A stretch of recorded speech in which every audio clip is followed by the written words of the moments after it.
Hi there, anyone here share these two hobbies, woodcraft and cooking? Those are two hobbies that I love. I like to make things in my workshop and I like to cook.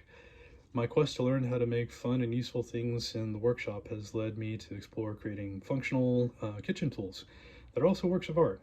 One of those functional pieces is the cutting board. Today I will be walking you through the steps involved in making a cutting board and the tools for each step. First decision to make when building a cutting board is which species of wood to use. A good choice for cutting boards are hardwoods that have a closed grain structure. Hard maple, walnut, beech, and cherry all have this type of grain structure and are all good choices. Hard maple and walnut are the most popular due to their beauty and are often combined to create contrasting designs. The second decision is deciding on dimensions. This is a personal choice, but the general consensus is that bigger is better when it comes to cutting surface area. Having more cutting area is actually safer as well. A good size is about 16 by 19 by 1.5. Once you've decided on the wood type and size, you're ready to start the building process. For this demonstration, I have selected maple and walnut for the wood choices and decided on a 16 by 19 by 1.5 for the overall size. The first step is to do a little math. The boards I will be using are 10 foot by 6 inch by 1 inch, and I will need 16 1 inch pieces cut at 19-inch lengths to build this board. We'll need to cut the 10-foot boards down into 19-inch lengths or 19-inch sections, which will then be cut down into 1.5-inch strips that will be clamped sideways to create the overall thickness. Visual demonstration of how it is put together helps clarify that process. I can get 24 1.5 by 1 inch by 19-inch pieces out of each 10-foot board, and only 16 are needed for this cutting board. Once you've done the math, you're now ready for the second step.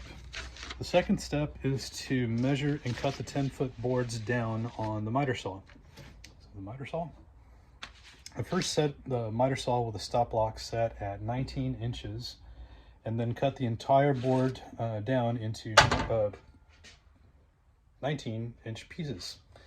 The next step is to get each of these pieces to be uniform.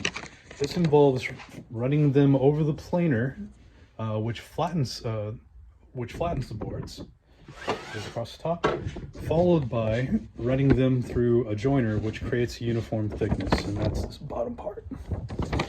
The third step is to cut the 19-inch uniform boards into 1.5-inch strips. So this is done on the table saw. I first set up a fence that marks out 1.5 inches, and then I cut all of my prepared wood. I need 16 of these guys. Once you're cut the boards down into 1.5-inch strips, you're ready for the fourth step. The fourth step is to apply glue and put the pieces together in the clamps to set. 24 hours is a good amount of time for the glue to set up. The final steps involve sanding off any excess glue with an orbital sander and then applying the finish. Here's an orbital sander and the finish. The ideal finish for cutting boards is food grade mineral oil. You want to give the board a thorough coating and let it dry for another 24 hours. And once it is dry and given a light cleaning with dish soap, your new cutting board is ready to use. I hope you've enjoyed this information on how to build a cutting board and that you can use it to build one of your own, or just to enjoy the craftsmanship that goes into creating one. Thank you.